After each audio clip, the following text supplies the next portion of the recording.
A very welcome, dear students, in the e learning classes of Sacred Hearts of the subject Economics. Dear students, today we are going to start chapter number 6 of part A, that is the macroeconomics, and the name of the chapter is banking. So, dear students, before understanding the concept of banking, we have to discuss what is the meaning of bank. So, in the earlier class also, class 11th, we have discussed the meaning of bank, but again on a very fast track we are going to discuss the meaning of bank. So dear student, bank is a financial institution which deals with accepting deposits from the account holders and provide borrowings to the people for the investment purpose. So what is the basic function of bank? The basic function of bank that it used to accept your savings, जो आपकी savings है उनको accept करते हैं, and it provides loans to the people for the purpose of investment and for the economic growth. Now understand the concept of banking. So what is the banking?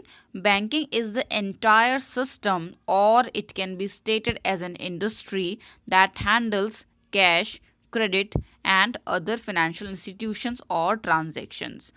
Cash से related, credit से related और other financial transactions जो भी हैं उनको accumulate करते हैं हम लोग किसमें, बैंकिंग में. So now dear students, in this chapter we are proceeding with the very important topic, that is the central bank. So dear student, initially we will understand the meaning of the central bank, or the we have intro of central bank, and then we will discuss the different functions and important functions of central bank. Dear students, the central bank is an apex bank or financial institution of the country. Now, here comes what is the meaning of apex. Apex means highest bank or the highest financial institution of the country. It controls the entire banking system. As simple as that, if it is the highest one, obviously it will regulate and control the entire system of banking in the country. Next, it is the sole agency of note issuing and controlling supply of the money. Only central bank is having the authority to issue currency or notes in a country, and also it controls the supply of money. How it controls the supply of money, that we are going to discuss later on in this chapter. In India the central bank is known as the Reserve Bank of India. तो अगर आपसे कोई पूछे India में central bank कौन है, then the answer will be RBI, Reserve Bank of India.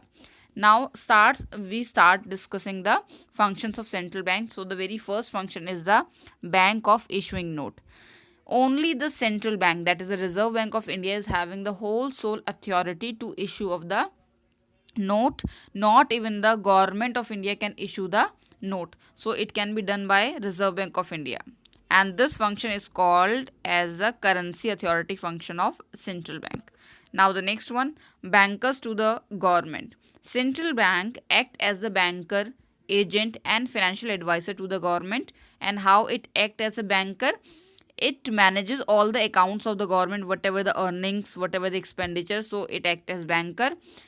It act as the agent as well, because it used to purchase and sell out the securities on the behalf of government. And in the last, it act as the advisor as well, because it used to provide the policies to regulate the money market, to regulate the money supply in the economy. Now see, a note is here beta. When government expenditure exceeds government revenue, जब government के expenditures government के revenue से कम होते हैं, then it is known as deficit. Deficit का मतलब क्या होता है, कमी. And this deficit is managed from RBI. और जब गवर्नमेंट इस कमी को, इस डेफिसिट को रिजर्व बैंक ऑफ इंडिया से मैनेज करती है, फिलअप कर लेती है गैप को, then it is known as the deficit financing by borrowings from RBI. Now the next one, bankers bank and the supervisory role.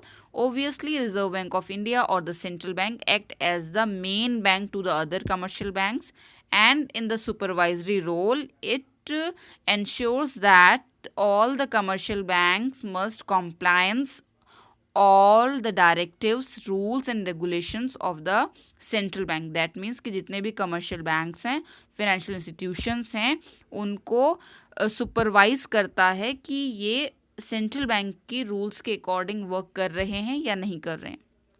Next, lender of the last resort. there comes some adverse situations when the banks suffers from the crisis of confidence of the public.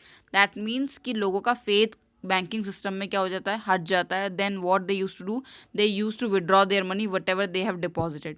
So but obvious सी बात है, if every of the account holder will start withdrawing money from the bank, then bank will face the crisis of the cash.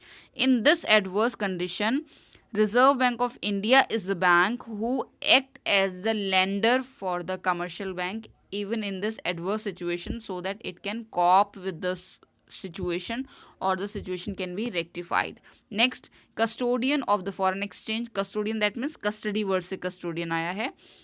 All the foreign exchange are ultimately deposited or issued by the Reserve Bank of India. Only Reserve Bank of India or the central bank control or the all the affairs that are associated with the foreign exchange or the foreign currency. See a note over here. Manage floating. The central bank controls the managed floating as well. And what is the managed floating? Managed floating refers to sale and purchase of foreign exchange for maintaining the stability in the foreign exchange rate. And for this whole concept, foreign exchange, we are going to have a chapter later on in this part only. So we are going to discuss it in the deep in that chapter. Now the next one, clearing house function. See, the central bank forms the function of clearing house. The checks of two banks are cleared through their accounts with the central bank. They avoid the transfer of cash.